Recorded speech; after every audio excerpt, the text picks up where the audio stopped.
वाग्यज्ञेन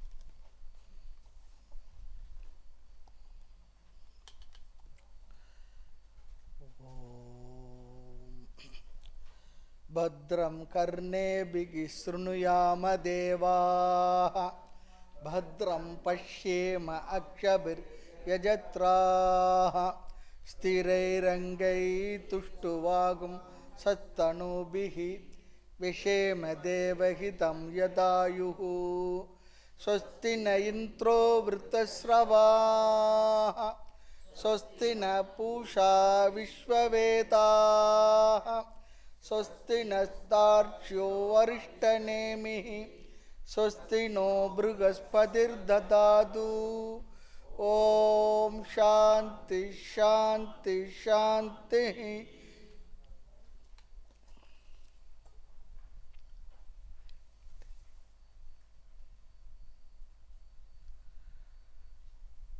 முண்டகோபனிஷத்தினுடைய முதல் முண்டகம் முதல் கண்டம் 9 மந்திரங்களுக்கு விளக்கம் பார்த்து நிறைவு செய்துள்ளோம். இந்த முதல் பகுதியினுடைய சாரத்தை சம்மரி பார்த்துட்டு அடுத்த இரண்டாவது முண்டகத்துக்கு போகலாம். இரண்டாவது கண்டம் பார்க்கலாம். முதல் 2 மந்திரங்களில் குரு சிஷ்ய பரம்பரையை கூறுவதாக துவங்கியது. இந்த ஞானம் பரம்பரையாக வருவது என்று சொல்லி இந்த ஞானத்தை ஸ்துதி செய்தது. எதற்காக சம்பிரதாயம் முறையாக எடுத்து சொல்கின்ற பரம்பரையாக வந்தது, எதற்காக பேசியது என்றால் குரு சிஷ்ய அறிமுகத்திற்காக. குரு சிஷ்ய அறிமுகத்தோடு இந்த பரம்பரையும் விசேஷமாக ஸ்லாகித்து பேசியது. இங்கு சிஷ்யர் ஷௌனகர், குரு அங்கிரஸ் அவரையும் இங்கு அறிமுகப்படுத்தியது. குரு மரபு வழி வந்தவர், சம்பிரதாய வித்து, முறைப்படுத்தி சொல்லக்கூடியவர். சிஷ்யர் சாஸ்திர வழியில் கர்மங்களை முறையாக செய்தவர். விவேக வைராகியத்தை உடையவர். மகாஷாலக, மகாயாஜி, மகா கிருகஸ்தன், இதெல்லாம் நம்ம பார்த்தோம் சிஷ்யனுடைய தன்மை. இது முதல் 2 மந்திரங்களில் வந்த கருத்துக்களுடைய சாரம். மூன்றாவது மந்திரம் சிஷ்யனுடைய கேள்வி, ஆழ்ந்த நுண்ணிய கேள்வி. ஆழ்ந்த அகன்ற நுண்ணியனே சொல்கிறேன் பாருங்கள், அதுபோல் ஆழ்ந்த அகன்ற நுண்ணியமான கேள்வி. கஸ்மின் பகவோ விஜ்ஞாதே சர்வமிதம் விஜ்ஞாதம் பவதி இதி. What is the ultimate truth knowing which everything is as good as, அப்படி சொல்லி கேட்குறார். As good as known. எந்த ஒன்றை அறிந்தால் அனைத்தையும் அறிந்ததாகுமோ. இந்த வரி ஞாபகம் வைக்க வேண்டிய வரி. கஸ்மின் பகவோ விஜ்ஞாதே சர்வமிதம் விஜ்ஞாதம் பவதி. இந்த கேள்வி வேதாந்த சாஸ்திரங்களில் பிரசித்தமான கேள்வி. எந்த ஒன்றை அறிந்தால் அனைத்தும் அறிந்ததாகுமோ அதை எனக்கு கூறுங்கள், இது கேள்வி. பல உபநிஷதங்களில் இது போன்ற பல கேள்விகள் வந்துள்ளது. இந்த கேள்வியுடைய பதில் என்ன? காரண ஞானத்தினால் எல்லா காரியமும் அறிந்ததாகின்றது. கேள்வியை சுருக்கமாக சொன்னால், இந்த அகில பிரபஞ்சத்துக்கும் காரணமாக உள்ள தத்துவத்தை எனக்கு உபதேசியுங்கள். அதுதான் இந்த கேள்வியுடைய உள்ளே அடங்கி இருக்கக்கூடிய விஷயம். உபனிஷத்தெல்லாம் இப்படி தான் பேசும். புராண கதையில் நம்ம பார்க்கலாம். முருகன் ஊரை சுற்றிட்டு வந்து அம்மா அப்பாட்ட ஞானப்பழம் கேட்டார். பிள்ளையார் என்ன பண்ணார்? ஒரு கேள்வி கேட்டார். உலகம் என்றால் என்ன, அம்மையப்பன் என்றால் என்னெல்லாம் பார்த்துருப்பீங்க நம்ம. ஆமாம், சிவன் பார்வதியில் கேட்குறார். எவரை சுற்றி வந்தால் அகில பிரபஞ்சத்தை சுற்றி வந்ததாகின்றதோ, அவரை சுற்றி வந்தால் உலகத்தை சுற்றியது ஆகிறது. சுற்றி வந்தால் பழத்தை கொடுங்கன்னு வாங்கிட்டார். ஆமாம், சினிமாலாம் பார்த்துருப்போம். அம்மையப்பனே உலகம், உலகமே அம்மையப்பன். இந்த தத்துவம் அழகாக அமைஞ்சிருக்கு. ஆக காரணமான ஈஸ்வரனை சுற்றி வந்தால் காரியமான அனைத்தையும் சுற்றியதாகின்றது. மேலும் இதுவரை அறிந்த எதுவுமே என்னை நிறைவு செய்யவில்லை. ஆக என்னை நிறைவு செய்கின்ற ஏதாவது ஒன்று இருந்தால் அதை எனக்கு அந்த அறிவை புகட்டி என்னை நிறைத்து கொள்கின்ற அறிவை எனக்கு கொடுங்கன்னு கேட்குறார். இதே கருத்து காரண காரிய தத்துவத்திலையும் பார்த்தோம். காரணத்தை அறிந்தால் காரியம் அனைத்தும் அறிந்ததாகின்றது. இதை தத்துவமாக நம்ம பார்க்குறோம், அவ்வளவுதான். விஷயம் அதுதான். ஏக விஞ்ஞானேன சர்வ விஞ்ஞானம். காரணமான ஒன்று அறிந்தால் காரியமாகி அனைத்தும் நம்மால் அறியப்பட்டதாகின்றது. காரணம் ஏகம், காரியம் அநேகம். அதெல்லாம் நம்ம பார்த்த கருத்துக்கள் தான். அது எதுன்னு கேட்குறார். பிரம்ம விஞ்ஞானேன சர்வ விஞ்ஞானம். இதுதான் முடிவு. அந்த பிரம்மத்தை அறிவதால் அனைத்தும் அறிந்ததாகின்றது. முடிஞ்சிடுச்சு. அப்போ உபநிஷத்தை முடிச்சிடலாமா? கேம்பை நிறைவு செய்திருங்க சுவாமி.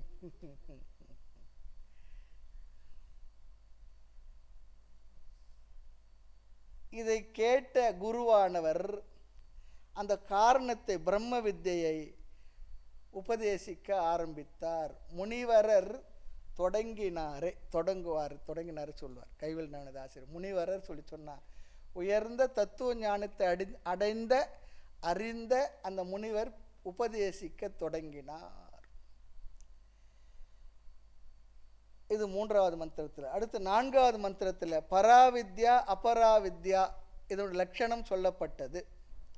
சுருக்கமாக சொன்னார்.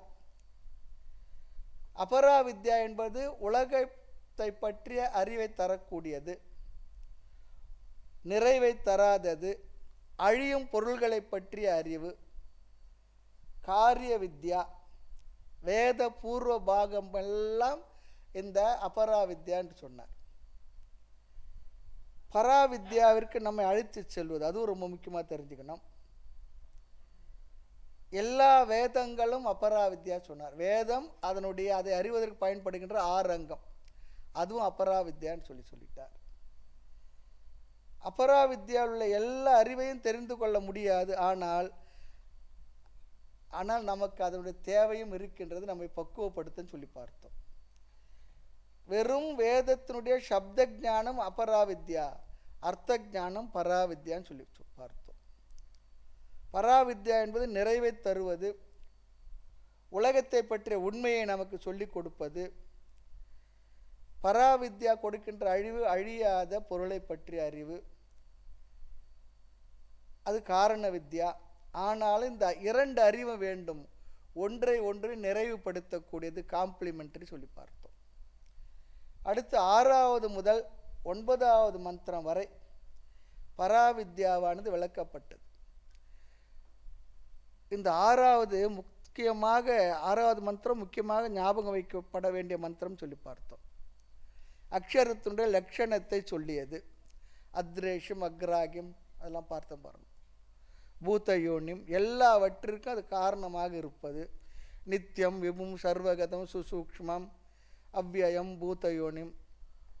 இதை யார் அறிகின்றார்கள் இப்படி என்று? தீரர்கள் அறிகின்றார்கள் சொல்லி சொன்னார். ஆக இந்த பகுதியில் 2வது முதல் 9வது மந்திரம் வரை காரண ஞானத்தினால் காரியம் அனைத்தும் அடையப்பட்டதாக ஆகின்றது அல்லது அறியப்பட்டதாக ஆகின்றது என்று சொல்லி, ஈஸ்வரன் என்ற தத்துவமும் அறிமுகப்படுத்தப்பட்டது. 9வது மந்திரத்தில் ஈஸ்வரன் என்ற தத்துவம் அறிமுகப்படுத்தப்பட்டு அது உபாதான காரணமாகவும் நாம் பார்த்தோம். அனைத்துக்கும் காரணமாக எங்கும் நீக்கமர நிறைந்துள்ள பொழுது அது சர்வஜன். காரண ஞானத்தின் அடிப்படையில் சாமானிய நிலையில் அக்ஷர பிரம்மன் அபின்ன நிமித்த உபாதான காரணன். அபின்ன நிமித்த உபாதான காரணன். உபாதான காரணமும் நிமித்த காரணமும் வேறுபடாமல் ஒன்றேயாக உள்ளது சொல்லி பார்த்தோம். அது அங்கே அறிமுகப்படுத்தியது. அபின்ன சொல்லி சொன்னால் வேறுபடாத, ரெண்டும் ஒன்று தான். எவ்விதம் சிலந்தியானது தன்னுடைய கூட்டிற்கு தானே உற்பத்தி செய்த ஒரு பொருளினால் தானே அந்த கூட்டை கட்டி கொண்டதோ அது உதாரணமாக சொன்ன. அதே போல் இறைவன் தானே இந்த உலகத்துக்கான பொருளும் அவரே, செய்தவரும் அவரே, மெட்டீரியல் அவரே, மேக்கரும் அவரே சொல்லி பார்த்தோம். ஆக காரிய ஞானத்தின் அடிப்படையில் அனாத்மா நிலையில் சர்வவித்து ஒவ்வொரு காரியத்தினுடைய தனித்தன்மை அறிந்திருப்பான். ஒரு குயவனுக்கு அவன் செய்த பானையுடைய தன்மைகள் அவன் தெரியும். ஒரு நகை செய்தவனுக்கு எல்லாம் தங்கத்தினால் ஆனது என்ற அறிவு நமக்கு இருந்தாலும் ஒவ்வொரு நகையையும் செய்யும்பொழுது அவனுக்கு ஏற்பட்ட அனுபவங்கள் எப்படிப்பட்டது, எவ்வளோ வெயிட் இருக்கும், எப்படி இருக்கும் என்பதை அவனுக்கு தனியாக தெரிஞ்சிருக்குமே. ஆகவே இங்கே காரிய ஞானத்தின் அடிப்படையில் அனாத்ம நிலையில் சர்வவித்து எல்லாவற்றையும் அறிந்திருப்பான். ஆக இந்த உலகத்துக்கு ஆதாரமாக இருக்கின்ற நிலை உபாதான காரண நிலையில் சர்வஜன். இந்த உலகத்தை அவர்தானே தோற்றுவித்தார். ஆகவே இந்த உலகத்தை பற்றிய விசேஷ அறிவில் அவர் சர்வவித்து. ஆக நிமித்த காரண அடிப்படையில் சித்த அடிப்படையில் அவர் சர்வவித்து சொல்லி பார்த்தோம். ஆகவே முதல் பகுதி முடிவு பராவித்யா அறிமுகம், அதனுடைய லட்சணத்தை சொல்லி பராவித்யா விளக்கப்பட்டது. இத்துடன் இந்த முதல் பகுதி நிறைவை பெற்றது. ஆக இதில் சொல்லப்பட்ட விஷயங்கள் குரு சிஷ்ய அறிமுகம், கேள்வி, அதற்கு சுருக்கமான பதில் 3வது, 4வது கிரம சிருஷ்டி, 5வது அக்ஷரத்திலிருந்து வந்த சமஸ்த பிரம்மன், எல்லாம் இந்த சமஸ்த விஷயங்களும் தோன்றியது என்று சொல்லியது. அடுத்து நாம் அடுத்த பகுதிக்கு செல்கின்றோம். முதல் முண்டகத்தில் 2வது கண்டம் முதல் மந்திரம். ததேதத் சத்யம் மந்த்ரேஷு கர்மாணி கவயஹ யான்யப் பஷ்யன்ஸ்தானி த்ரேதாயாம் பகுதா சந்ததானி தான் ஆச்சரத நியதம் சத்யகாமாஹ ஏஷவ பந்தா சுக்ருதஸ்ய லோகே ததேதத் சத்யம் மந்த்ரேஷு கர்மாணி கவயஹ யான்யப் பஷ்யன்ஸ்தானி த்ரேதாயாம் பகுதா சந்ததானி தான் ஆச்சரத நியதம் சத்யகாமாஹ ஏஷவ பந்தா சுக்ருதஸ்ய லோகே.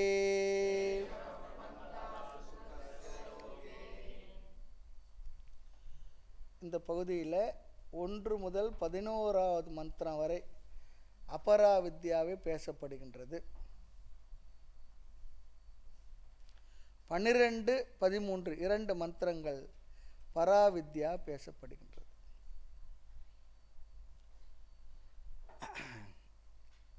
இந்த 12, 13 மந்திரங்கள் மிக பிரசித்தமான முக்கியமான மந்திரங்கள். டிரான்சிஷன் டு பராவித்யா அந்த கருத்து வரும். அபராவித்யாவிலிருந்து பராவித்யாவிற்கு செல்லுகின்ற பாலமாக அமைந்துள்ளது. ஆற்றினுடைய இந்த கரையில் இருந்தால் அபராவித்யாவில் இருந்தோன்னா அந்த கரைக்கு போகிறது பாலம் எப்படி பயன்படுமோ அதுபோல் பாலமாக அமைந்த மந்திரங்கள் அதெல்லாம் பார்ப்போம். இந்த பகுதியில் அபராவித்யா விளக்கப்படுகின்றது. இதன் பிறகு பராவித்யாவும் தொடரும். பராவித்யாவை தான் நாம் தெரிந்து கொள்ள வேண்டியது. இருந்தாலும் அபராவித்யாவை பற்றி இங்கு பேசியுள்ளது. இங்கு பராவித்யா சுருக்கமாகத்தான் விளக்கப்படுகின்றது. அதை மேலும் விளக்குவதற்கு முன்பாக அபராவித்யாவானது விளக்கமாக சொல்லப்படுகின்றது. அபராவித்யா என்றால் பிரம்ம ஞானம் அல்லது அக்ஷர ஞானத்தை தவிர என்ன என்ன அறிவு இருக்கின்றதோ அதெல்லாம் அபராவித்யா தான்.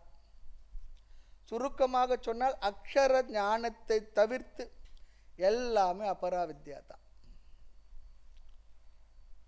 உலக பொருள்களை பற்றிய அனைத்து அறிவும் அபராவித்யா. வேறு சில உபநிஷத்தங்களில் இதெல்லாம் மேலும் மேலும் விளக்கப்படும். சாந்தியோகத்தில் நாரத மகர்ஷி சொல்வார், எனக்கு எத்தனையோ வித்தை எல்லாம் தெரியும், அனைத்தும் தெரிந்தும் எனக்கு என்னுடைய சோகமானது நீங்கவில்லை, சோகத்தை அவைகளெல்லாம் நீக்கவில்லை. அதுக்கு ஒரு லிஸ்ட்டு தரார் நாரதர். நட்சத்திர வித்யா, பூத வித்யா, பிரேத வித்யா இதெல்லாம் எனக்கு தெரியும்னு சொல்கிறார். ஆனால் இவ்வளவு அறிவு இருந்தும் கூட எனக்கு துக்கமானது விலகவில்லை, போகவில்லை, துயரத்தை நீக்கவில்லை, அந்த வித்தையெல்லாம் சொல்லுவார். ஆக இங்கும் கூட உபனிஷத்தால் விளக்கப்படுகின்ற இந்த பகுதியில் விளக்கப்படுகின்ற பராவித்யா இரண்டு விஷயங்களை எடுத்துக்கொண்டு நமக்கு அபராவித்யாவை பற்றிய விளக்கத்தை கொடுக்க இருக்கின்றது. இரண்டு விஷயங்கள் என்ன? ஒன்று கர்ம, இரண்டாவது உபாசனம். ஆக இங்கு கர்ம உபாசனம் பற்றிய விளக்கத்தை நாம் பார்க்க இருக்கின்றோம். எல்லாம் அபராவித்யாவாக இருந்தாலும் அபராவித்யாவில் உள்ள நிறைய விஷயங்கள் இருக்கின்றது. அதில் ரெண்டு முக்கியமாக எடுத்துக்கோங்க, கர்ம, இரண்டாவது உபாசனம். இந்த இரண்டும் நேரடியாக பராவித்யாவிற்கு காரணமாக அமைவதால் இந்த இரண்டும் இங்கு எடுத்துக்கொள்ளப்படுகின்றது. ஏன் ரெண்டு எடுத்துக்கிட்டார்னா, நம்மை பராவித்யாவிற்கு அழைத்து செல்வதற்கு பயன்படுகின்ற விஷயங்கள். ஆமாம், கர்ம உபாசனம் பராவித்யாவிற்கு நேரடியான சாதனம், மோட்சத்திற்கு நேரடியான சாதனம் இல்லை, பராவித்யாவிற்கு அழைத்து வரக்கூடிய சாதனங்கள். இந்த கர்ம என்பது செயல் என்பது சரீரத்திலும் வாக்கிலும் தோன்றுகின்ற செயல்கள், அதை கர்ம என்று எடுத்துக்கொள்கின்றார். காயிக கர்ம, வாச்சிக கர்ம. ஆமாம், காயிக வாச்சிக வியாபாரம், ஆக்டிவிட்டி, செயல்கள். உபாசனம் என்பது மானச வியாபாரம், மனதினால் செய்யக்கூடியது உபாசனை. ஜபம், தியானம் இதெல்லாம் அங்கே பாராயணம் எல்லாம் வரும். சகுண பிரம்ம விஷய மானச வியாபாரம் உபாசனம் அப்படி சொல்லலாம். சாப்பிடுவது, நடத்தல் முதலே சாதாரண செயல்களும் கூட என்ன கர்மா தான், செயல்தான். ஆனால் வேதத்தில் சில கர்மங்களை எல்லாம் சொல்லி உள்ளது. இந்த யாகத்தை செய், கடமையை செய் என்று விதவிதமான கடமைகளை, செயல்களை பற்றியெல்லாம் வேதமானது பேசியுள்ளது. குறிப்பாக இதில் சில கருத்துக்களை எல்லாம் பார்க்க போகின்றோம். அந்த குறிப்பான கர்மங்களை வைதிக கர்ம, வேத விகித கர்ம, வேதம் விதித்த கடமைகள். ஆமாம், ஆக இங்கு கர்ம என்றால் வைதிக கர்ம. ஒரு லட்சியத்தை அல்லது சாத்தியத்தை அடைய நாம் செய்கின்ற அந்த செயல்கள், அந்த முயற்சிகள், அதெல்லாம் கர்ம என்று பெயர். ஆரோக்கியம் வேண்டும் என்று செய்வது. யோகாசனம் என்ன பண்ணுறோம்? கை கால்களை அசைக்கிறோம் இல்லையா? நம்ம இந்த ஒரு மாத நிகழ்வில் யோகாசனத்துக்கு உங்களுக்கு ஏற்பாடு இருக்குது. ஆமாம், உடல் ஆரோக்கியத்தை செய்கின்ற உடற்பயிற்சிகள், அதுவும் கர்மா தான். மழை வேண்டும், விருஷ்டி யாகம், அதிவிருஷ்டி அனாவிருஷ்டி இல்லாமல் சுவிருஷ்டி, அதிக மழை வேணாம், மழையே குறைஞ்ச மழை வேணாம், அளவான மழை வேணும், அதுக்காக யாகம். அடுத்து புத்திர காமேஷ்டி யாகம். புத்திர காமேஷ்டி யாகம் குச்சேல என்ன பண்ணுவார்?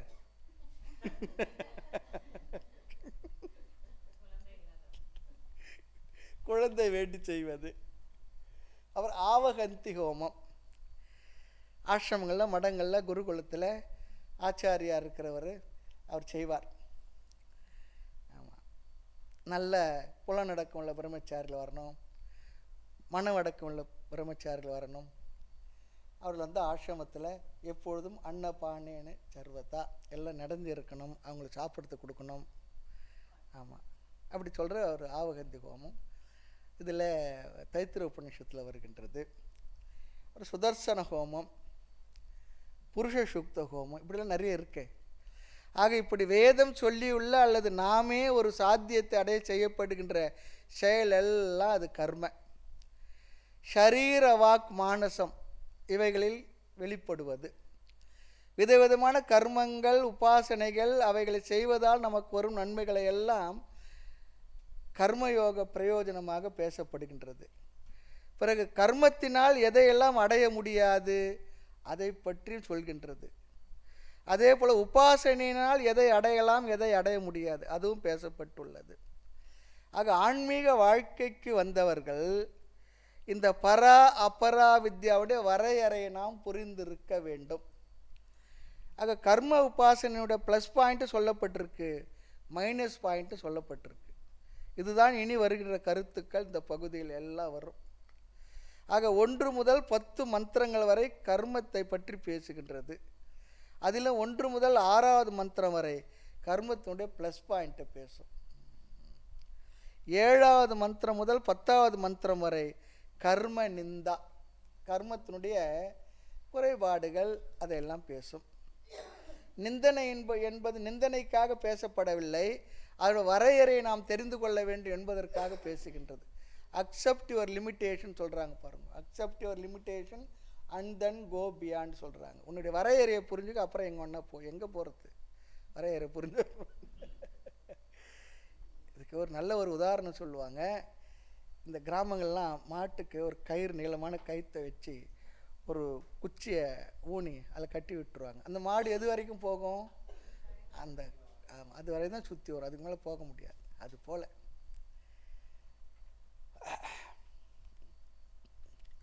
ஆக 7வது மந்திரம் முதல் 10வது மந்திரம் வரை கர்ம நிந்தா. 11வது மந்திரம் உபாசனை பற்றி பேசும், ஒரு மந்திரம்தான், உபாசனை பற்றி அதிகம் பேசவில்லை. ஆக 1 முதல் 11வது மந்திரம் வரை கர்ம உபாசனா முதலிய அபரா வித்யாவை பற்றிய கருத்துக்களை பேசும். 12, 13 2 மந்திரங்கள் பரீட்சலோகான் கர்மச்சிதான் பிராமணக நிர்வேதமாயாத். இந்த மந்திரமானது, இந்த 2 மந்திரங்கள் அபரா வித்யாவை பின்பற்றி பரா வித்யாவுக்கு செல்வதற்கு பாலமாக அமைந்த மந்திரங்கள்.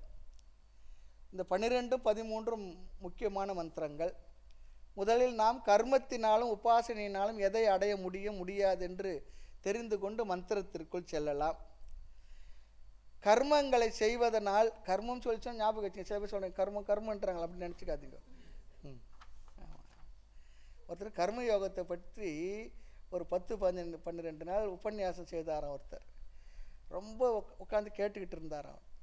கேட்டுக்கிட்டு ஒருத்தர் அந்த நிகழ்ச்சி யஜ்ஞம் முடிஞ்ச ஒரு பாடு தனியாக வந்து இந்த கர்ம யோகத்தை பற்றி பேசிய உபதேசம் பண்ணவர்கிட்ட கேட்டாராம். ஆமாம், இந்த 12, 13 நாட்களில் கர்மன்னு சொன்னீங்களே, இது இறந்து போனால் 13ஆம் நாளாக சேரும், அந்த கர்மாவை பற்றி பேசுனீங்களாம் கேட்டார். அவர் நினச்சிருவார் என்ன கர்மம் அவர் நினச்சிருப்பார்.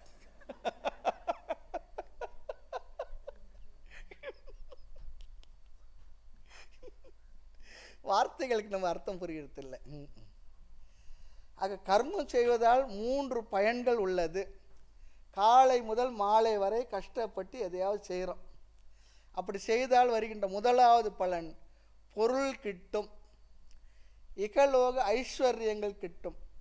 தனம் தானியம் பகுபுத்திரலாபம் தீர்க்கமாயுகள்லாம் சொல்கிறோம் பாருங்கள் சங்கல்பத்தை. அது போல் என்னென்ன கேட்குறோம் அதெல்லாம் கிடைக்கும். ஆமாம், நிச்சயமாக கிடைக்கும். கிடைக்குமான்னு கேட்காதுங்க, கிடைக்கும். அர்த்த காமத்திற்கான பொருள்களை கர்மத்தினால் அடையலாம். பொருள் வேண்டும், வீடு வேண்டும், வாகனம் வேண்டும், எல்லாத்துக்கும் ஒரு யாகம் சொல்லியிருக்கு, கர்மத்தினால் அடையலாம்.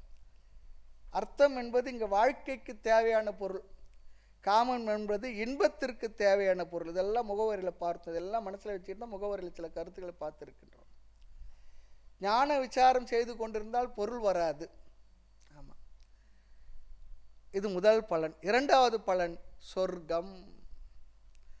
வேதத்தில் சொல்லப்பட்ட யாகங்களை ஸ்ரத்தையோடு பக்தியோடு செய்தால் இறந்த பிறகு சொர்க்கலோகம் என்ற பலன் என்று சாஸ்திரம் சொல்லுகின்றது. இது பரலோக பலன்தான். ஆனால் அது இகலோகத்தில் இருக்கும்போது செய்து நாம் செய்த யக்ஞ யாகங்கள் புண்ணியத்தினால் கிடைப்பது. சொர்க்கத்தில் நம்ம எப்படி ட்ரீட் பண்ணுவாங்கன்றெல்லாம் அது சொல்லுகின்றது, பார்க்கலாம். மூன்றாவது பலன், இந்த கர்மத்தை நம்முடைய கடமைகளை செயல்களை லௌகீக சுகத்திற்காகவோ அல்லது பரலோக சுகத்திற்காகவோ செய்யலாம். ஆனால் இவைகளுக்காக அன்றி சித்த சுத்திக்காக என்று செய்தால் மன தூய்மை என்பது மூன்றாவது பலன். இந்த மூன்றும் கர்மத்தினுடைய பிரயோஜனம், ஞாபகம் வச்சுக்கோம். ஏன் கர்மத்தை பற்றி உபநிஷத்தானது பேசுகின்றது என்றால், கர்மத்தினால் சித்த சுத்தியும் வருவதால் பேசுகின்றது, இல்லை என்றால் பேசாது. ஏன் சித்த சுத்தி வேண்டும்? பராவித்யாவுக்கு வருவதற்கு சித்த சுத்தி என்பது ஒரு படியாக இருக்கின்றது, முதல் படி. அதற்காகத்தான் இங்கு பேசப்படுகின்றது. ஆக கர்மத்தை கர்ம யோகமாக செய்தால் நமக்கு கிடைப்பது சித்த சுத்தி. ஆக மோட்சத்தை தரும் பராவித்யாவிற்கு நாம் தகுதியை அடைவோம். அந்த தகுதி என்ன? சித்த சுத்தி சொல்லி சொன்னால் மன தூய்மை என்றால் என்னவென்றால், வேதாந்தத்தில் அர்த்தமே விருப்பு வெறுப்பு குறைந்த மனநிலையை பெறுவது தான் இங்கே சித்த சுத்தி என்பது. இது கர்மத்துடைய ப்ளஸ் பாயிண்ட். லௌகீக சுகம், சொர்க்கலோகம், சித்த சுத்தி, 3 பலன் சொல்லப்பட்டுள்ளது. இனி கர்மத்தினால் என்ன அடைய முடியாது தெரியணும். அதனுடைய நிந்தா என்ன, மைனஸ் பாயிண்ட் என்ன?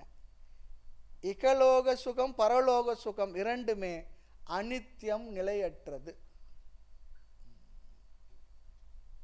யதா கர்ம ததா பலம். எவ்வளவு செய்துமோ அவ்வளோ பலன். அது முடிஞ்ச ஒருபாடு என்ன பண்ணணும்? சீனே புண்ணியே மர்த்திய லோகம் வந்து தான் ஆகணும். எத்தனை நாள் 5 ஸ்டார் ஹோட்டலாக இருந்தாலும் நம்ம புக் பண்ணியிருந்தோம், அத்தனை நாள் முடிஞ்சவொடனே என்ன பண்ணுவார்? வெயிட்டர் வந்து, சார் எப்போ செக் அவுட், அடுத்த ஆள் இருக்கு. ஆக கர்மத்தினால் நிலையான பொருள்களை நாம் அடைய முடியாது. அனாத்மாவில் திருப்தி ஒரு காலம் வராது, அது முழுமையற்றது. ஆக கர்மத்தினுடைய முதல் குறை அனித்திய பலன்,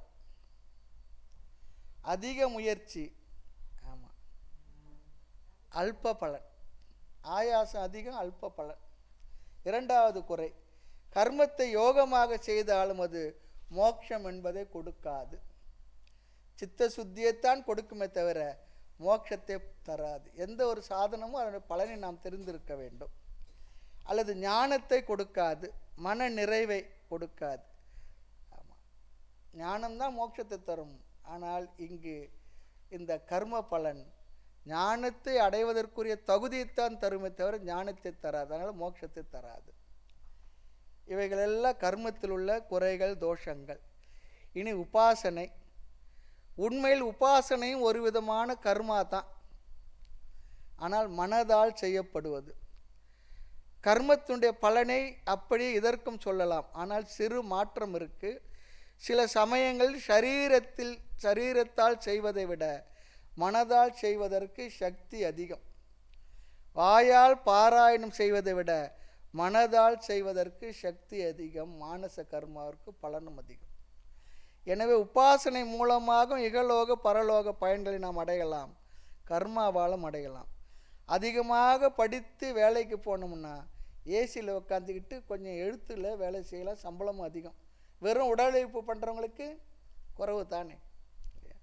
மன உழைப்பு இங்கே அதிகம். உபாசனையின் பலன் கர்மத்தை விட சிறிது அதிகம், உடலால் செய்வதை விட. இரண்டாவது, இறந்த பிறகு இகலோகத்தில் அதிக பலன் கிடைப்பது போல பரலோகத்திலும் நமக்கு பிரம்மலோக பிராப்தி கிடைக்கும். எந்த அளவிற்கு உபாசனையோடு சேர்த்து கர்மாவை செய்கின்றோமோ அந்த அளவிற்கு பரலோகத்தில் நாம் அடைகின்ற லோகங்களும் விசேஷமானதாக இருக்கும்.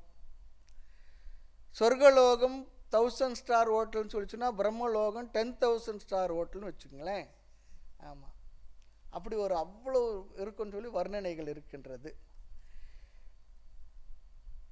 கர்மகாண்டத்திலே அதிகமாக உயர்ந்த பட்சமாக நாம் அடையக்கூடிய பலனாக சொல்லப்பட்டிருப்பது பிரம்மலோகம். பிரம்மலோகம் என்பது சதுர்முக பிரம்மாஜி இருக்கக்கூடிய லோகம். அடுத்து மூன்றாவதாக இக பரலோக பலன்கள் வேண்டாம் என்று நிஷ்காமமாக செய்தால் கர்மயோகத்தில் சித்த சுத்தி வந்தது போல உபாசனையினால் சித்த ஏகாகிரதா கிடைக்கும். மனதினுடைய ஒருமுகத்தன்மை, கான்சன்ட்ரேஷன் இருக்கும். ஆமாம், சமக தமக இதெல்லாம் கூட கிடைக்கும். இது உபாசனையினுடைய பலன். இகலோக பரலோக பிரம்மலோக பலன் இவை வேண்டாம் சொல்லி சொன்னோம்னா மனதினுடைய ஒருமுகப்பாடு வரும். அந்த மன ஒருமுகப்பாடு பராவித்யாவிற்கு தகுதியாகும். மன ஒருமுகப்பாடுன்னா அமைதியாக அமர்ந்து வகுப்பு கேட்கலாம். மன ஒருமுகப்பாட்டோடு வகுப்பு கேட்கும்போது எல்லா கருத்துக்களும் அப்படியே மனதில் சென்று அழகாக பதியும், புரிதலை ஏற்படுத்தும். ஞாபகத்தில் இருக்கும். ஆக கர்ம பலன் என்ன வராது என்று நிந்தனை செய்தது சொல்ல அவித்யாயாம் அந்தரே வர்த்தமான சொல்ல போகிறது. மந்திரத்தை பார்ப்போம். அப்படி நிந்தனை செய்யும். அபராவித்யாவுடைய பலன் வரையறை, குறை, குணம் ரெண்டையும் சொல்லியது. உபாசனுடைய பலனையும் சொல்லியது, அதனையும் நிந்தனையும் செய்யக்கூடியது. ஆக அபராவித்யாவுடைய வரையறையை, பிரயோஜனத்தை ஆன்மீக சாதகர்கள் கட்டாயம் தெரிந்திருக்க வேண்டும். ரொம்ப முக்கியம். அது எந்த சாதனமாக இருந்தாலும் சரி, அந்த சாதனத்துடைய பலன் இவ்வளவு தான், லிமிட்டட் தான். அன்லிமிட்டடாக எந்த சாதனமும் நமக்கு பலனை கொடுத்து விடாது. அந்த ஒரே சாதனமே போதும் என்பதும் கிடையாது. அங்கே 11வது மந்திரம் வரை கர்ம உபாசன பலன் நிந்தா, அபராவித்யா நிந்தா பண்ணப்படும். ஆக மன தூய்மை பெற்றவருக்கு அபராவித்யா தேவையில்லாமல் இருக்கலாம். +2 வரைக்கும் படித்தவனுக்கு எல்கேஜி யூகேஜி எலிமெண்ட்ரி ஸ்கூல் அல்லது மெட்ரிகுலேஷன் தேவையில்லாமல் இருக்கலாம். ஆனால் அது படிக்கிறதுக்கு தேவை இருப்பவர்களுக்கு அது தேவை இருக்குது. ஆக அபராவித்யா வேண்டாம் என்பது இங்கு கருத்தில்லை. அது யாருக்கு தேவை அவர்களுக்கு பலன் கிடைக்கும். பலனை பெற்ற பிறகு அவர்களுக்கு இது தேவையில்லை, அவ்வளவுதான். அடுத்து 12, 13வது மந்திரங்கள் பரா அபராவித்யாவுக்கு பாலமாக அமைந்த மந்திரங்கள். இவைகள் எல்லாம் இதற்கு பிறகு இந்த பகுதியில் வரக்கூடிய மந்திரங்களுடைய கருத்துக்கள். அதுக்காக இது ஒரு முகவரி தேவைப்பட்டது. மந்திர அர்த்தத்தை பார்க்கலாம். ததே தத் சத்தியம். இங்கு கூறப்போகிற கருத்தானது உண்மை, சத்தியம் சொல்றார். கர்மத்தை பற்றி இந்த மந்திரமானது பேசுகின்றது. தத் ஏ தத்து வக்ஷியமான லட்சணம் கர்ம. இங்கு பேசப்படும் கர்மமானது, கர்மத்தை பற்றிய விஷயமானது வக்ஷியமான லட்சணம். இதற்கு பிறகு 6வது மந்திரம் வரை கர்மமானது பேசப்படுகின்றது. அந்த கர்மம் என்ன? சத்தியம். எப்படி அது சத்தியம்? பல அவ்யவிசாரி, கண்டிப்பாக பலனை கொடுக்கும் தன்மை உடையது. எந்த ஒரு கர்மாவையும் ஈடுபாட்டோடு செய்தோம், ஓம் நம சிவாயே என்று சொல்லி ஒரு புஷ்பத்தை எடுத்து பகவானுடைய திருவடிகளை சமர்ப்பணம் பண்ணி நாம் எதை கேட்குறோமோ கர்மா முடிஞ்சாச்சு, பலன் வரும்.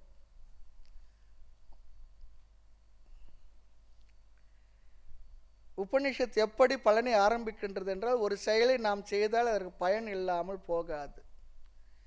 இயற்கை நியதியும் அப்படித்தானே. எல்லா செயல்களும் ஒரு எதிர் விளைவை உருவாக்குன்னு சொல்லி சொல்கிறோம் இல்லையா? அது போல செயலை செய்தனும் அது பலன் இருக்கின்றது. கண்டிப்பாக கர்மம் தன் பலனை கொடுக்கும். மேற்சொல்லப்பட்ட 3 பலன்களில் ஏதாவது ஒன்றை கொடுக்கும். ஏன் உபனிஷத்து இதை சொல்கின்றது என்றால், நாம் ஒரு சாத்தியத்தை அடைய வேண்டுமென்றால் அதற்கு சாதனம் கர்ம செயல்தான்.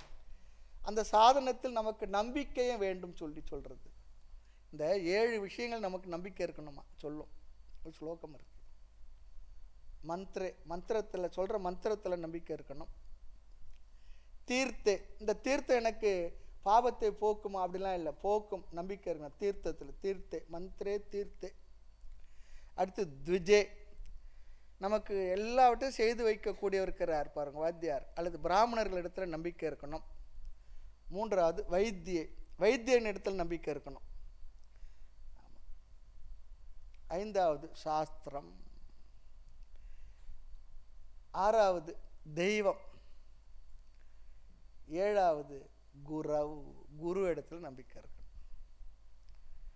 மந்திரம், தீர்த்தம், துஜன், வைத்தியன், சாஸ்திரம், தெய்வம், குரு, இந்த 7 இடத்துல நமக்கு நம்பிக்கை இருக்குன்னு சொல்லி சொல்லப்பட்டிருக்கு. ஆக பயணம் மேற்கொண்டால் செல்ல வேண்டிய இடத்தை சென்று சேருவோமோ என்று நம்பித்தானே பயணம் தொடங்குறோம்.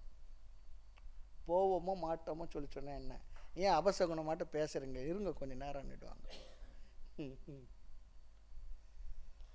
ஆக என்ன, ஒரு சாதனத்தை மேற்கொண்டால் கட்டாயம் இந்த சாதனம் சாத்தியத்தை என்னை அந்த சாத்தியத்தில் கொண்டு சேர்க்கும் என்ற அறிவு வேண்டும். ஆகவே இங்கு உபனிஷத் கர்மத்தினுடைய பலன் சொர்க்கம் முதலிய பலன் என்று சொல்லுகின்றது. அதற்கு முன்பு உபனிஷத் சொல்லுகின்றது பேச போகின்ற கர்மத்திற்கு நிச்சயமான பலன் உண்டு. அதனால தான் சத்தியம் சொல்லி சொல்கிறது. அதில் சந்தேகம் வேண்டாம் என்று சொல்லுகின்றது. ஸ்ரத்தை வேண்டும் என்று சொல்லுகின்றது. ஸ்ரத்தையோடு நீ அந்த கர்மத்தை மேற்கொள்ள வேண்டும். ஆக தத் ஏதத் சத்தியம் என்கின்றது இந்த விஷயத்தை எல்லாம் இந்த வார்த்தை அடக்கி வைத்துள்ளது. ஆக அக்ஷரம் சத்தியம் இந்த 2 சொற்களும் நம்ம ஞாபகம் வைத்து கொள்ள வேண்டிய சொற்கள் இந்த இடத்துல. இந்த முதல் மந்திரம் 4 கருத்துக்களை கூறுவதாக அமைந்துள்ளது. பொதுவாக முதல் கருத்து, வேதத்தில் கர்மகாண்டத்தில் பல கர்மங்கள் யாகங்கள் பேசப்பட்டுள்ளது. பல கர்மங்கள் யாகங்கள் பேசப்பட்டுள்ளது. இது முதல் கருத்து. இரண்டாவது, வேதத்தில் உள்ள கர்மாக்கள் எல்லாம் ரிஷிகள் மூலமாக வெளிப்பட்டது. ரிஷிகள் மந்திர திருஷ்டாரக நத்து கத்தாரக, அவர்கள் தான் இந்த மந்திரங்களை நமக்கு வெளிப்படுத்தினார்கள். அந்த மந்திரங்கள் இந்த கர்மாக்கள் எல்லாம் பேசியுள்ளது. மூன்றாவது, கர்மகாண்டத்தில் கூறப்பட்டுள்ள கர்மங்கள் கட்டாயம் பலனை கொடுக்கும். நான்காவது, கர்ம பலத்தில் விருப்பம் உள்ளவர்கள் கர்ம பலனை அடைய இந்த கர்மங்கள் யாகங்களை செய்வதுதான் அவர்களுக்குள்ள ஒரே மார்க்கம், வழி. இந்த 4 கருத்துக்கள் இந்த முதல் மந்திரத்தில் அடங்கியுள்ளது. ததே தத் சத்தியம், வக்ஷியமான லட்சண கர்ம. இனி சொல்லப்படும் யாகங்கள் என்ன? சத்தியமான பலனை கண்டிப்பாக கொடுக்கும். அதில் நமக்கு சந்தேகம் வேண்டாம். பல அவ்யவிசாரி, கர்மத்தின் பலன் நிச்சயம் சொல்லி சொல்கிறார். ஆக முதல்வரின் கடைசி சொல் பாருங்க, கவயக. கவயக என்றால் ரிஷிகள். யானி கர்மாணி மந்திரேஷு அபஷ்யன். யானி எந்த, கர்மாணி கர்மங்களை, மந்திரேஷு மந்திரங்களை, அபஷ்யன் பார்த்தார்களோ, யார்? ரிஷிகள். ரிஷி சொல்லி சொன்ன அத்தீந்திரிய விஷயங்களை நமக்கு கிரகித்து கொடுக்கக்கூடிய சக்தி உள்ளவர்கள் ரிஷிகள். சாதாரணமாக நாமும் இருக்கணும், நம்முடைய பொறிப்புலன்களுக்கு புலப்படாத விஷயங்களை எல்லாம் நமக்கு கிரகித்து கொடுத்தவர்கள். இந்த ஆண்டனா போலன்னு வச்சுக்கோமே. சாதாரண உலக மக்களுடைய கருத்துக்களில் வெளிப்படாத விஷயங்களை நமக்கு கிரகித்து அளித்தவர்கள். மந்திரேஷு மந்திரங்களை அபஷ்யன் பார்த்தார்களோ, திரேதாயா 3 வேதங்களில். 4 தானே வேதம் கேள்விப்பட்டிருக்கோம், 3 வேதம் சொல்றீங்களே இல்லையா? வேதத்திரை அப்படி ஒரு கருத்து இருக்கு. பகுதா விதவிதமாக, மேனிஃபோல்டிங். ஆமாம், விதவிதமாக அதில் வெளிப்பட்டுள்ளது அந்த கர்மாக்கள் எல்லாம். பகுதா விதவிதமாக, சந்ததானி ஸ்ப்ரெட்னு சொல்லி அர்த்தம். பேசப்பட்டுள்ளது, பரவி உள்ளது. நிச்சயமாக பலனை கொடுக்கக்கூடிய மந்திரங்கள் அதில் விதவிதமாக பேசப்பட்டுள்ளது, வேதங்களில் பரவியுள்ளது. ஆக கர்மத்தின் பலன் நிச்சயம், அதில் சந்தேகமில்லை. கவயக அபஷ்யன் மேதாவி, வசிஷ்டர் முதலிய மந்திரங்களை பார்த்தவர்கள், அவர்கள் மந்திரங்களுக்குள் என்ன கருத்துக்களை பார்த்தார்களோ அதெல்லாம் என்ன? சத்தியம். அந்த மந்திரம் எல்லாம் ரிஷிகளிடமிருந்தே வெளிப்பட்டது.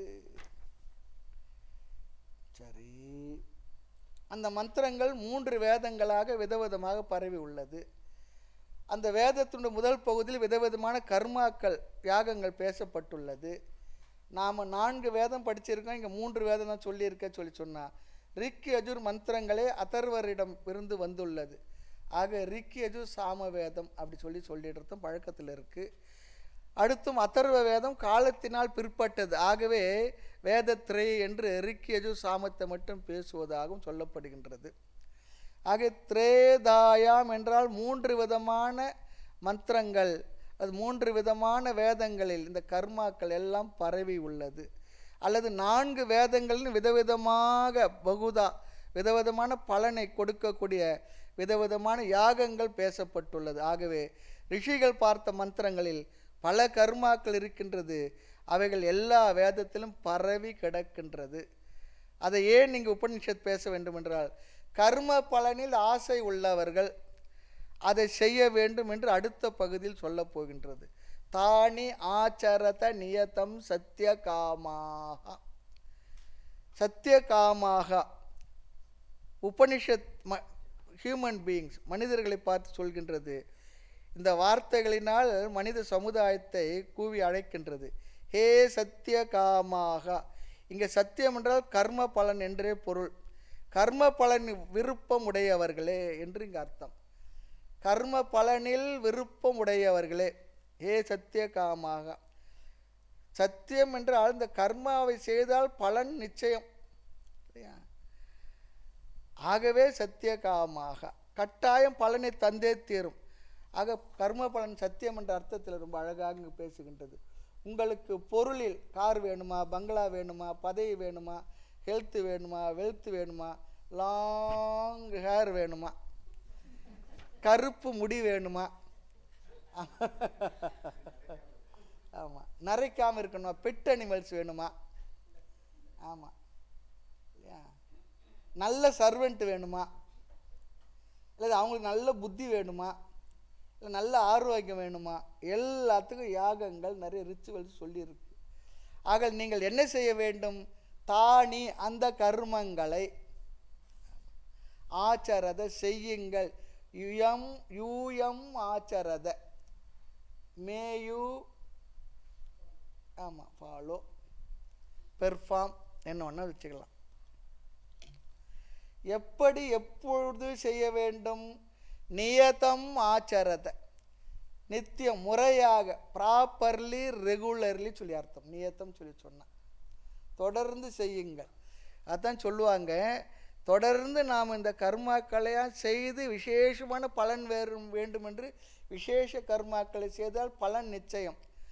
அப்படி நித்தியமாக இந்த செயல்களெல்லாம் ஈடுபடாமல் எப்போ ஒரு தடவை செய்தோம்னா பலன் ரொம்ப குறைவு, கிடைக்கலாம் இல்லை அது கிடைக்காமல் போகலாம். அப்படி ஒரு அபிப்பிராயம் இருக்கு.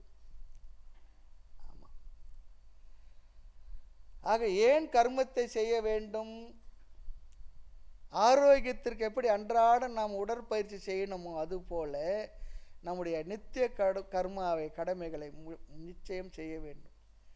பதில் பாருங்க, கடைசி சொல் பாருங்க. சுக்ருதஸ்ய லோகே. சுக்ருதம் ஸ்வம் ஸ்ருத கர்ம. ஆமாம், அவர்களால் செய்யப்பட்ட புண்ணிய கர்மத்தினுடைய சுக்ருதம். புண்ணியம் என்றும் ஒரு பொருள் சுக்ருதம் சொல்லி சொன்னான். இங்கே ஸ்வயம் கிருதஸ்ய கர்மனக, தான் செய்கின்ற கர்மத்திற்கு கடைசி சொல் பாருங்கள், லோகே கர்ம பலன். லோகே என்ற இங்கு பலன் சொல்லி அர்த்தம். இந்த கர்ம பலன் லோகே என்றால் பலாய அல்லது பல விஷயே, தான் செய்கின்ற கர்ம பலத்திற்காக என்பது முடிவான இங்கே பொருள். ஏஷக வக பந்தாக.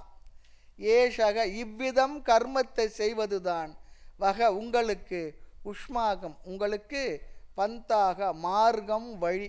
ஆமாம், இதுதான் உங்களுக்கு வழி, இதுதான் உங்களுக்கு மார்க்கம். யுவர் மீன்ஸ் இதுதான் சொல்கிறார். உங்களுக்கு இவ்விதம் செய்வது தான், இவ்விதம் செய்வது மட்டுமே வழி. எதற்கு? எவ்விதம் செய்வது? முறையாக ப்ராப்பர்லி அண்ட் ரெகுலர்லி சொல்லி பார்த்தோம். அதைத்தான் இவ்விதம் என்கின்றது. நியதம் ஆச்சரத்தை, வேதத்தில் சொல்லியுள்ள கர்மங்களை முறையாக செய்வது தான் உங்களுக்கு மார்க்கம். எதற்கு?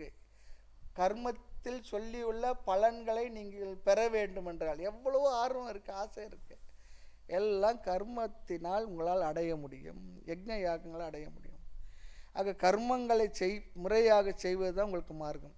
குர்வன் நேவேக கர்மாணி ஜிஜிவிஷத் சதகம் சமாக. ஐசாவாச்சி சொல்லும், 100 வருடங்கள் நீங்கள் இந்த உலகத்தில் வேதத்தில் சொல்லப்பட்ட கர்மாக்களை செய்து கொண்டு வாழ்வதுதான் உங்களுக்கு விதிக்கப்பட்டுள்ளது.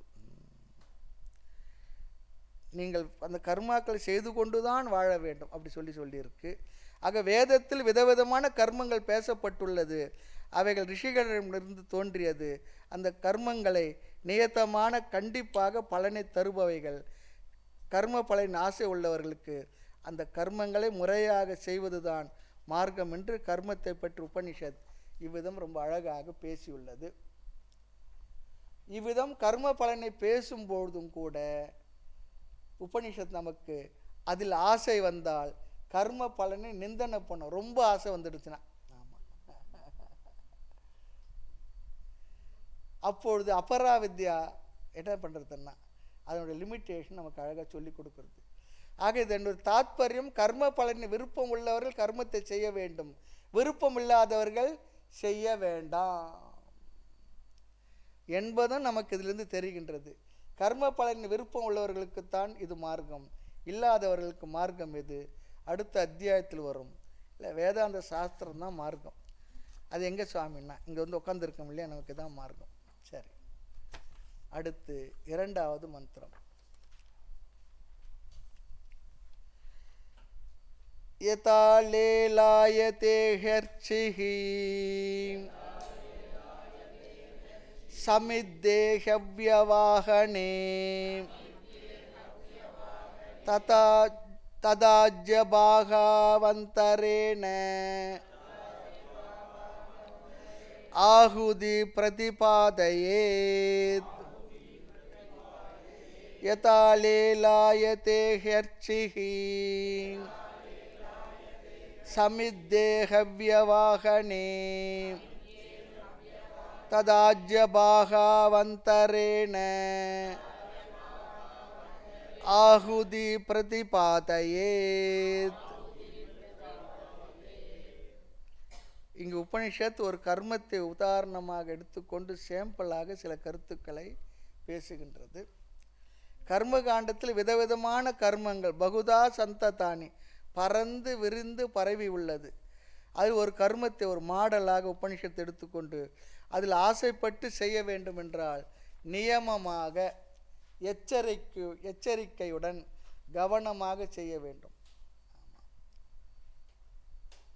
அதன் மூலமாக நமக்கு இன்னொரு கருத்து வருகின்றது. இப்படி சொல்வதன் மூலமாக எவ்வளவு சிரமப்பட வேண்டுமா என்கின்ற புத்தியும் நமக்கு வரணும். அதில் குறை வந்து விடக்கூடாது என்றும் எச்சரிக்கை செய்ய விரும்புகின்றது உபனிஷத். 2 மந்திரங்கள் அதை செய்கின்றது. கர்ம காண்டத்தில் என்னென்ன கர்மங்கள் கூறப்பட்டுள்ளது நம்ம பார்க்கணும். நித்திய கர்ம, இது ஒரு தகவல் நமக்கு. அப்படி சில கர்மங்களை சொல்லிவிட உள்ளது. நித்திய கர்ம கம்பல்சரி கட்டாயம் செய்ய வேண்டிய செயல்கள் கடமைகள். நித்திய என்றால் எப்பொழுதும், ஆல்வேஸ் அல்லது தினம், அன்றாடம். இது ஆசிரம வர்ண தர்மத்தின்படி வேறுபடும் அமையும். பிரம்மச்சாரி சொல்லி சொன்னால் இந்த யாகம் சந்தியாவந்தனம் முதலிய கடமைகளை எல்லாம் சந்தியாவந்தனம்லாம் செய்யணும். நித்திய கர்மா. ஒருத்தர் சொன்னார் சந்தியாவந்தனம், கல்யாணம் ஆனவர் சொன்னார், சந்தியாவந்தனம்லாம் ஒழுங்காக பண்ணுறியாப்பான்னு இங்கேருந்து ஒருத்தர் ஃபோன் பண்ணார். நான் டெய்லி சந்தியாவை வந்தனம் பண்ணிக்கிட்டு தானே இருக்கேன்னார். யாருன்னா அவங்க வீட்டுக்காரம்மா பேர் சந்தியா.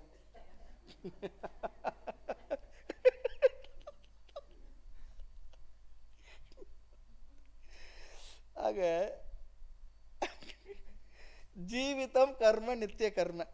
பிடித்தாலும் பிடிக்காவிட்டாலும் செய்தே ஆகணும். இதெல்லாம் மனம் செம்மையாக செய்வது.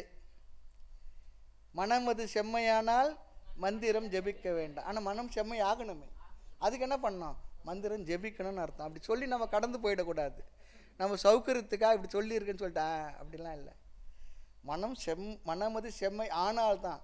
ஆகலையப்பா, மனம் வெளுக்க வழி இல்லையே எங்கள் முத்து மாரியம்மா. வெளுக்கணுமே. ஆக யாவத் ஜீவிதம் தாவத், அதுவரை செய்ய வேண்டும். எதுவரை இந்த மூச்சு சுவாசம் இருக்கின்றதோ அதுவரை. பஞ்சமகா யஜ்ஞம் எல்லாம் சொல்லப்பட்டிருக்கு நித்திய கர்மமே இல்லையா. ஆக இரண்டாவது நைமித்திகம் கர்மா, நித்திய கர்மா. அதுபோல் நைமித்திகம் கர்மா, ஒரு காரணத்தை ஒரு நிமித்தமாக செய்ய வேண்டிய சில கடமைகள் கர்மாக்கள். கண்டிப்பாக இதை செய்யணும், ஆனால் ஒரு நிமித்தமாக வருவது. நித்திய கர்மா அன்றாட செய்ய வேண்டியது, நைமித்திக கர்மா ஒரு நிமித்தமாக ஒரு காரணத்துக்காக எப்பொழுதும் செய்யக்கூடியவர்கள். அது எதுவரை உயிருடன் உள்ளவரை அல்லது எதுவரை வைராகியம் வராமல் இருக்கின்றதோ அதுவரை அவ்வளவு காலம் நீ செய்து தான் ஆக வேண்டும். இந்த அக்னி இருக்கே, அது எதுவரை சொல்லி சொன்னா, வைராகியம் வந்ததுன்னா அக்னி கர்மாலாம் நமக்கு இல்லை சன்னியாசம் எடுத்துக்கிட்டா. ஆனால் அப்படி இல்லறவாசியாக இருந்தால் அவர் இருக்கும் வரை, இறந்த பொழுது அந்த அக்னியை வச்சு தான் அவர் சரீரத்தை தீ மூட்டுவாங்க அப்படின்னு சொல்கிற பழக்கங்களாக இருந்துக்கிட்டு இருக்கு. ஆக நைமித்திகம் என்பது கண்டிப்பாக செய்ய வேண்டும், ஆனால் தொடர்ந்து தினம் செய்ய வேண்டிய அவசியம் இல்லை. இது சூழ்நிலைக்கு தகுந்தாற் போல தேவையான காலத்தில் செய்வது. ஜாத கர்மா, இறந்த பொழுது செய்யக்கூடிய அந்தியேஷ்டி, விவாகம், சார்த கர்மங்கள், இதெல்லாம் நித்திய கர்மா இல்லை. ஒரு காலத்தில் ஒரு சூழ்நிலையில் ஒரு இடத்தில் வரும், அதை செய்ய வேண்டும், அது நைமித்திக கர்மா. மூன்றாவது காமிய கர்மம்.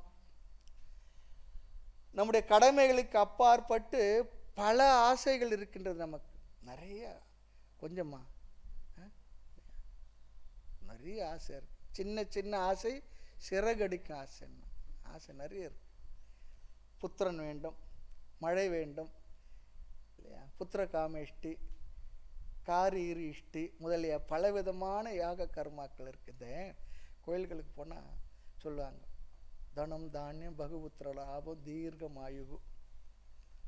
அப்புறம் வயசான தாத்தா போனால் அவர் புத்திரன் இல்லை, பௌத்திர லாபம் பேரன். ஒரு குக்கிராமத்துக்கு போயிருந்தோம், நானும் சுவாமிஜி போயிருந்தோம். அப்போ ஒரு கிராமத்து பூசாரி எல்லாருக்கும் ஒரே விதமான சங்கல்பம் சொல்லிக்கிட்டு இருப்பாங்க. புத்திரனை பெற்று தான் அவர் படுற அவஸ்தை இருக்கு, அப்புறம் பகுபுத்திர லாபம் 80 வயசு தாத்தாக்கு சொல்லி என்ன பிரயோஜனம். அந்த கிராமத்து பூசாரி சொன்னார், பகு சிஷ்ய லாபம்னார். உடனே சுவாமிஜி என்னை திரும்பி பார்த்தார், பலே பரவாயில்லையே. கிராமத்து பூசாரி, கிராம கோயில் பூசாரி, பகு சிஷ்ய லாபம். இன்றைக்கும் அவர் இருக்கார், ஞாபகம். அவரை பார்த்தா எனக்கு அதான் ஞாபகம். அன்றைக்கி கூட பேசும்போது சொன்னேன், அருமையாக சொன்னேன். இப்போ சாமி ரொம்ப பாராட்டினார். சன்னியாசிக்கு அப்படி தான் சொல்லணும். பகுபுத்திர லாபம்னா குறைவில்லை, சிஷ்யர்கள்லாம் குருவுக்கு புத்திரர்கள் தானே, அது வேற. பகு சிஷ்ய லாபம்னார். வாகனம் வேணும், நிறைய நிலம் வேணும், பதவி வேணும், இன்னும் என்னென்ன வேணுமோ அதெல்லாம் காமிய கர்மா தான். எவ்வளோ நிலம் இருந்தாலும் கடைசியில் என்னென்னா, மண்ணின் மேல் மனிதனுக்கு ஆசை, மனிதனுக்கோ மண்ணின் மேல் ஆசை, இறுதியில் மண் தான் ஜெயிக்கின்றது, மனித மனம் ஏனோ இதை ஏற்க மறுக்கின்றது. ஒரு கவிதை எழுதினாங்க, உண்மை தானே. எச்சரிக்கை என்ன, நித்திய நைமித்திக கர்மாவை செய்யாதவன் காமிய கர்மாவை செய்தால் பலன் வராது, தராது. அதையும் செய்யணும். அதனால தான் பாருங்கள், கோயிலில் இருக்கிற அர்ச்சகர்கள் பூசாரிகளுக்கெல்லாம் அவங்களுடைய நித்திய அனுஷ்டானம் இருக்குது. அதை செய்து பூஜை செய்தால்தான் நமக்கு அவர்களிடத்தில் நாம் சொல்லி பெறுகின்ற பலன் நமக்கு கிடைக்கும். அவர்கள் செய்கின்ற யக்ஞ யாகங்களை செய்து வச்சா அந்த பலனும் நமக்கு கிடைக்கும். அவங்களுக்கு அந்த அனுஷ்டானங்கள் இருக்குது, செய்யணும். காலை மாலை பிரார்த்தனையே செய்யாதவர்கள் திடீரென்று ஒரு கஷ்டத்தில் ஏதாவது பிரார்த்தனை செய்தால் பழிக்கணும், அது விஷயம் வேறு, நம்ம தப்பு சொல்லலை. ஆனால் பலன் தருவது கடினம். அடுத்து நான்காவது பிராயச்சித்த கர்மா. நாம் ஏதாவது பாபம் செய்து விட்டால், நம்முடைய மனதில் ஒரு பயம் இருந்தால், குற்ற உணர்வு இருந்தால், அது நம்மை தொந்தரவு செய்து கொண்டிருந்தால், பல பேருக்கு அப்படிலாம் இல்லை, பாபம் என்றால் பயமின்றி செய்வார்கள். தாய்மனர் கேட்குற, பாபம் என்றால் பயமின்றி செய்ய இந்த ஜீவனுக்கார் போதம் தெரித்தார் பராபரமேன்னு கேட்பார். அந்த பயம் அதை உணர்ந்து குற்ற உணர்வை நாம் ஃபீல் பண்ணன்னு சொல்லி சொன்னால், அப்படி அஞ்சு நிற்கும் பொழுது அது நீங்குவதற்கு என்ன செய்வது? அதற்காக பிராயச்சித்த கர்மாக்களும் சொல்லப்பட்டுள்ளது.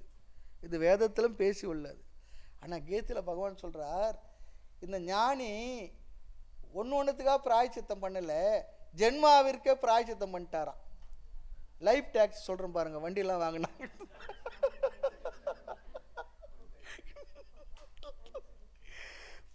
ஜென்மாவுக்கு பிராயச்சித்தம். இங்கே பிராயச்சித்தம் என்ன தெரியுங்க? ஞானி ஜென்மாவுக்கு பண்ணுறது ஞானம்தான்.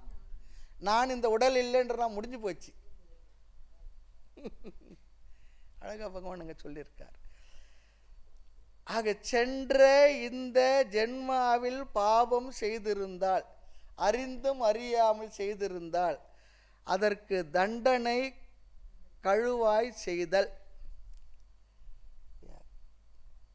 கையில் உபனிஷத்து ருத்ர ஜெயபமே பிராய்ச்சித்த கர்மான்னு சொல்லியிருக்கு.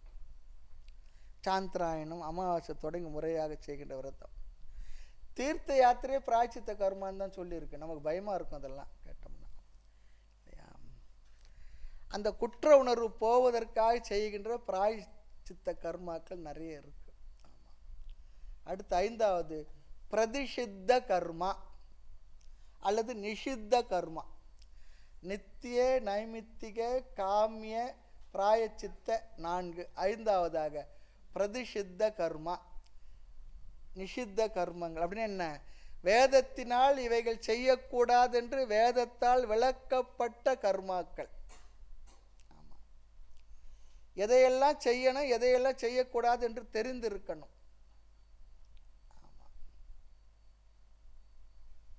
தஸ்மாத் சாஸ்திரம் பிரமாணந்தே காரியாகாரிய வியவஸ்திதம். எது செய்யத்தக்கது எது செய்யத்தகாதது என்பதற்கு பிரமாணம் சாஸ்திரங்களேன்னு சொன்னார் பகவான். அதுபோல் எதையெல்லாம் செய்யணும் எதையெல்லாம் செய்யக்கூடாது என்று தெரிந்திருக்கணும். சாஸ்திரத்தினால் விளக்கப்பட்ட செய்யக்கூடாது என்று கூறியுள்ள செயல்கள் அதெல்லாம் நிஷித்த கர்மாக்கள். அதையெல்லாம் உத்தரவாக சில இடத்துல சொல்லியிருக்கு. பிரபு சம்ஹிதா அது போல் சொல்லுவாங்க. இது செய் இதை செய்யாது சொல்லி கட்டளை இட்டு இருப்பது.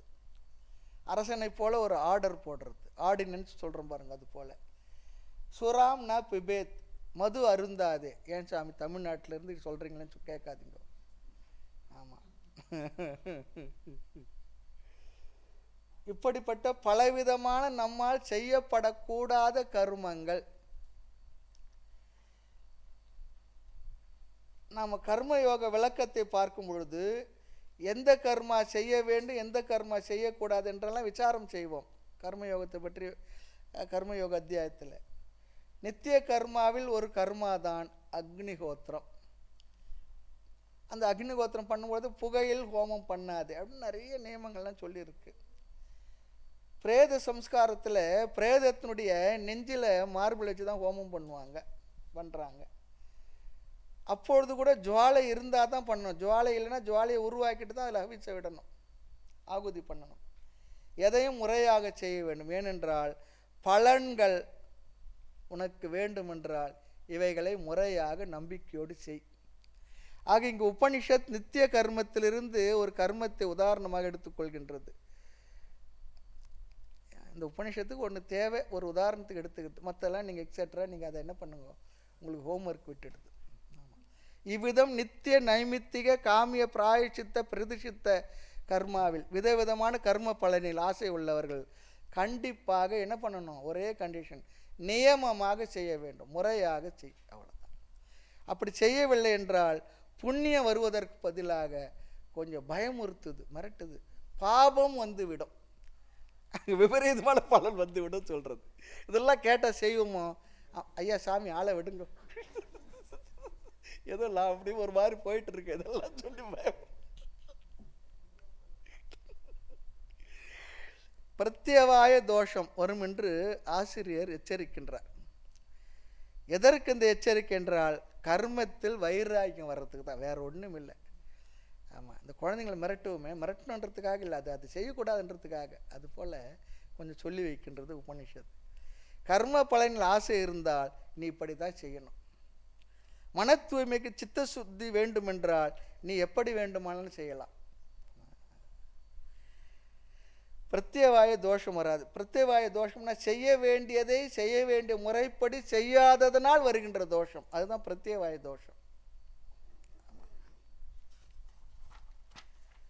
அடுத்து நமது நித்திய கர்மத்தை கடமையை செய்வதனால் என்ன பலன்? அடுத்த வகுப்பில் பார்க்கலாம். மூர்த்தி எல்லாம் வாழி, எங்கள் மௌன குரு வாழி, அருள் வார்த்தை என்றும் வாழி, அன்பர் வாழி பராபரமே. ஐயனே எனதுள்ளே நின்று அனந்த ஜென்மங்கள் ஆண்ட மெய்யனே உபதேசிக்க வெளிவந்த குருவே போற்றி. உய்யவே முக்தி நல்கும் உதவிக்கோர் உதவினாயேன், செய்யுமாறு ஒன்றும் காணேன். திருவடி போற்றி போற்றி. அறிவிலே தெளிவு, நெஞ்சிலே உறுதி, அகத்திலே அன்பினோர் வெள்ளம், பொறிகளின் மீது தனி அரசாணை, பொழுதெல்லாம் நினது பேரருளின் நெறியிலே நாட்டம், கரும யோகத்தில் நிலைத்திடல் என்றிவை அருள்வாய். குறிகுணம் ஏதுமில்லதாய் அனைத்தாய் குலவிடு தனிப்பரம் பொருளே, எண்ணிய முடிதல் வேண்டும் நல்லவே எண்ணல் வேண்டும், தென்னிய நெஞ்சம் வேண்டும் தெளிந்த நல் அறிவு வேண்டும், பண்ணிய பாப்பமெல்லாம் பரிதி முன் பணியே போல, நன்னிய நின்முன் இங்கு நசித்திடல் வேண்டுமன்னாய். காலமொடு தேச வர்த்தமான மாதி கலந்த நின்ற நிலைவாழி கருணை வாழி, மாலரவும் செய்வ முதல் மதங்களாகி மதாதீதமான ஜாலமிகும் எளியேன் இவ்வழக்கு பேச, தயவு வைத்து வளர்த்த அருள் தன்மை வாழி, ஆளடியில் பரமகுரு வாழி வாழி, அகண்டிதாகார அருள் அடியார் வாழி. ஓம் பூர்ணமத பூர்ணமிதம் பூர்ணாத் பூர்ணமுதச்யதே பூர்ணஸ்ய பூர்ணமாதாய பூர்ணமேவாவசிஷ்யதே. ஓம் சாந்தி சாந்தி சாந்தி. ஹரி ஓம். ஸ்ரீ குருப்யோ நமः. ஹரி ஓம்.